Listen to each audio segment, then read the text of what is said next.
Donald Trump अब full action mode में है और टैरिफ वार खुलकर शुरू हो गया है। अमेरिका जिन देशों पर टैरिफ लाद रहा है वे देश भी अमेरिका पर वैसी ही कार्रवाई कर रहे हैं, यानी जैसे को तैसा। अब यह लड़ाई आगे बढ़ेगी और ऐसे में एसेट्स क्लास में सबसे ज्यादा फायदा गोल्ड को होता दिख रहा है। इंटरनेशनल मार्केट में स्पॉट गोल्ड $2900 के करीब ट्रेड कर रहा है।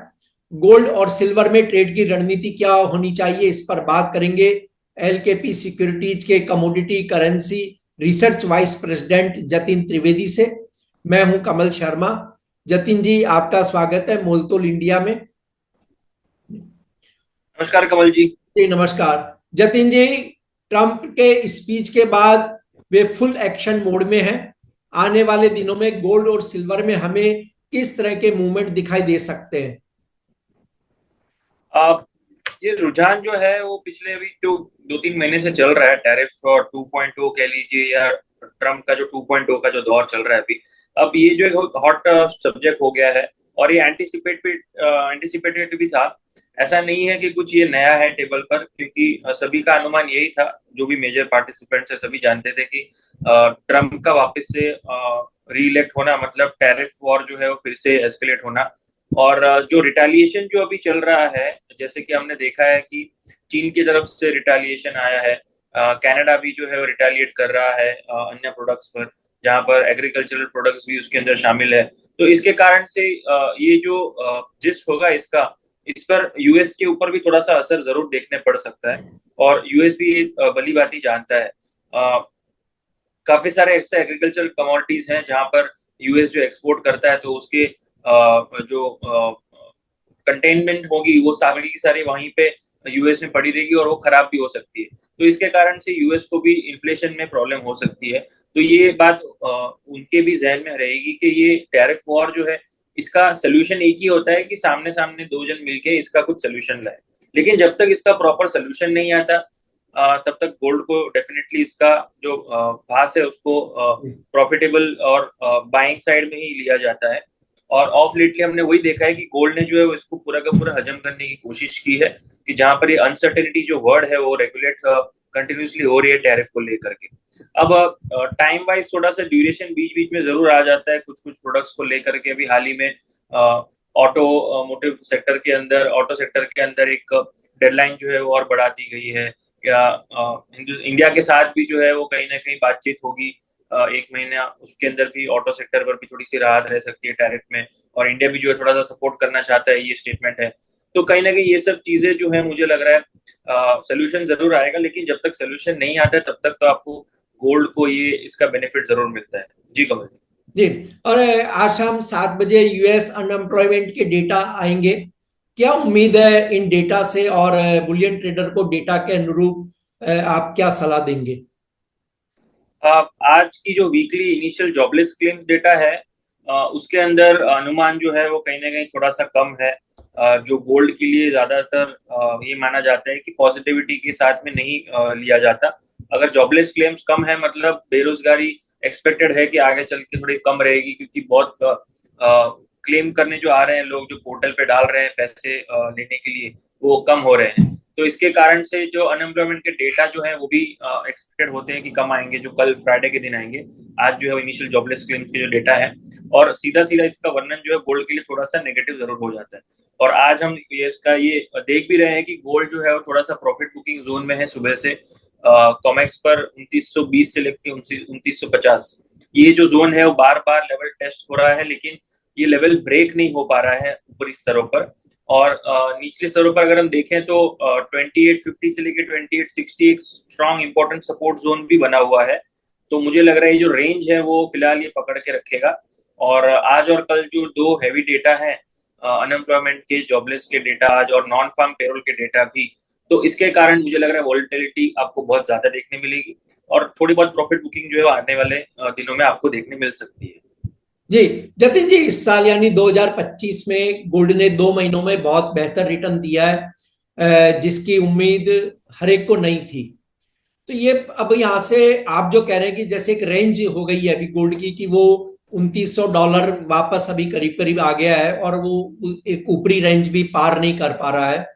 तो ऐसे में आप क्या प्रॉफिट बुकिंग की सलाह देंगे, या जिनकी लॉन्ग पोजीशन है वो अपनी पोजीशन को मेंटेन रखें? नहीं, अगर आपकी जो पोजीशन एग्रेसिव है और आपने प्रॉफिट बुकिंग नहीं किया है पिछले कुछ महीनों में, तो डेफिनेटली यहाँ पर थोड़ा सा अपना प्रॉफिट जो है बुक करके बैठना ज्यादा जरूरी है। क्योंकि डिप जो है वो कभी भी आ सकता है। किस कारण से आएगा ये कहना मुश्किल होता है कि कोई यूएस की जो डेटा है उस कारण से आता है, या टैरिफ में कुछ रुझान हो जाता है उस कारण से आता है, या फिर या रशिया यूक्रेन की कुछ बातचीत से वॉर प्रीमियम जो है वो खत्म हो जाता है। तो उसके कई सब अन्य कारण से जो है वो प्रॉफिट बुकिंग आ सकती है। लेकिन बढ़ने के लिए जो यहाँ से कुछ बड़ा ट्रिगर जो है वो अभी मिसिंग लग रहा है टेबल पर से कमल जी। क्योंकि गोल्ड को जो है वो अभी ये सब चीजें फैक्टर जो है ऑलरेडी कर चुका है, और उसको ये सब चीजों का पता भी है मार्केट को कि अभी क्या है इसमें, टैरिफ को लेके लीजिए या रशिया यूक्रेन कह लीजिए, या फिर डॉलर इंडेक्स की चाल भी कह दीजिए एक हद तक। कुछ नया अगर आ जाता है मार्केट के अंदर, जैसे कि यूएस की जो डेट क्राइसिस है वो अभी भी ऑफ द टेबल है, ऑफ द हुक है, तो उसमें अगर कुछ अपडेट आ जाता है तो गोल्ड को नया पुश जरूर मिल सकता है। तो पार्टिसिपेंट्स मेरे हिसाब से यहाँ पर प्रॉफिट बुकिंग जो है वो ज्यादा प्रिफर कर रहे हैं। सो मैं अपने दर्शकों से भी वही कहना चाहूंगा कि यहाँ पर थोड़ा सा प्रॉफिट बुकिंग जो है उस पर ध्यान दीजिए। अच्छे लेवल्स हैं, अच्छे रेट्स भी मिल रहे हैं घरेलू बाजार में। 85,000 के आसपास के लेवल्स बहुत ही बेहतरीन हैं। अगर आपने पिछले कुछ महीनों में या पिछले कुछ सालों में भी अगर ले रखा है तो थोड़ा सा डिप का वेट कीजिए। किस कारण से आएगा वो अभी मैं डेफिनेटली ये नहीं बता सकता कि क्या कारण होगा, लेकिन एक डिप मैं बार बार कह रहा हूँ कि एक डिप में जरूर देख रहा हूँ मार्केट के अंदर।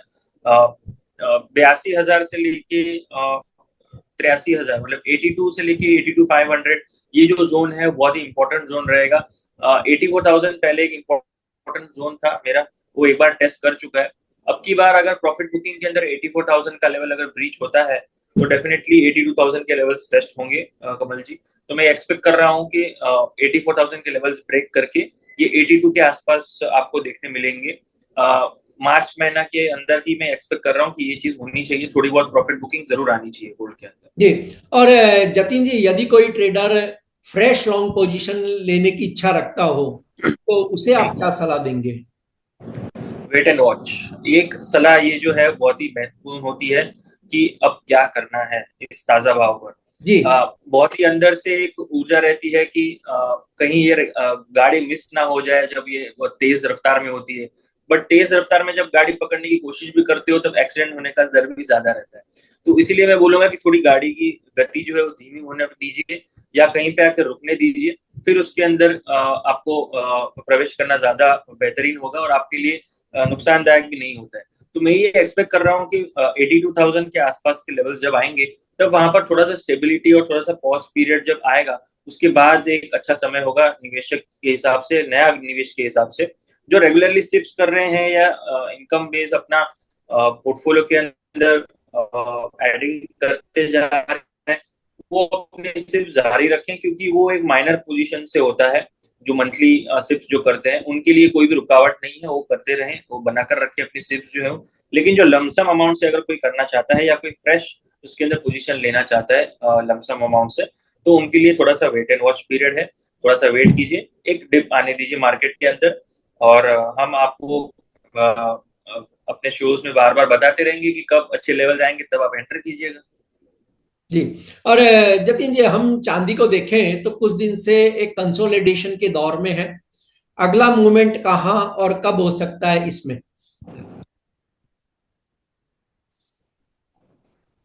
ये एक सिल्वर लाइनिंग होगा कमल जी की, जहां पर गोल्ड जो है वो थोड़ा सा अपनी गति को संभालने की कोशिश करेगा या थोड़ा सा धीमा पड़ेगा। लेकिन चांदी जो है मुझे लग रहा है इसके अंदर आउट परफॉर्मेंस जो है वो जारी रहेगी। पिछले कुछ समय से हमने देखा है कि चांदी जो है थोड़ा सा परफॉर्मेंस दिखा भी रहा है। बेस मेटल मार्केट का उसको सपोर्ट मिल रहा है, स्पेशली चाइनीज मार्केट का रिवाइवल होना, चाइनीज मार्केट में पैसे का इनफ्लो बढ़ना, फॉरेन इन्वेस्टमेंट का। तो ये कहीं ना कहीं चाइनीज इकोनॉमी के लिए एक दौर जो है वो अच्छा रहेगा आगे चलते हुए, जिसके कारण से बेस मेटल को सपोर्ट मिलेगा और सिल्वर को जो है वो यहाँ पे उससे भी सपोर्ट मिलेगा। तो मैं ये मान के चल रहा हूँ कि जब भी डिप आएगी तब डिप के अंदर फॉल जो है वो सिल्वर के अंदर थोड़ी सी कम रहेगी, या बहुत जल्दी उसके अंदर रिकवरी भी आ जाएगी। तो सिल्वर के अंदर मोमेंटम जो है अभी पकड़ लिया है इसने, और ये रेंज जो है वो बढ़ चुकी है। पहले जो 90,000 के ऊपर जाने की चेष्टा थी और फेलियर हो जाता था, अब 90,000 क्रॉस करके 95,000 के ऊपर भी स्टेबिलिटी दिखा रहा है। तो यहाँ पे मुझे लग रहा है कि सिल्वर के अंदर अपॉर्चुनिटी वाइज भी और परसेंटेज वाइज भी आपको गेन्स जो है वो ज्यादा अच्छे मिलेंगे। और सिल्वर के अंदर आपका पोर्टफोलियो पोजीशन भी होना चाहिए, आइदर सिप के द्वारा या फिर ईटीएफ के द्वारा, या आप अगर कोई फिजिकल सिल्वर में भी करते हैं तो अपनी बाइंग जो है वो शुरू कर दीजिए अगर नहीं किया है तो।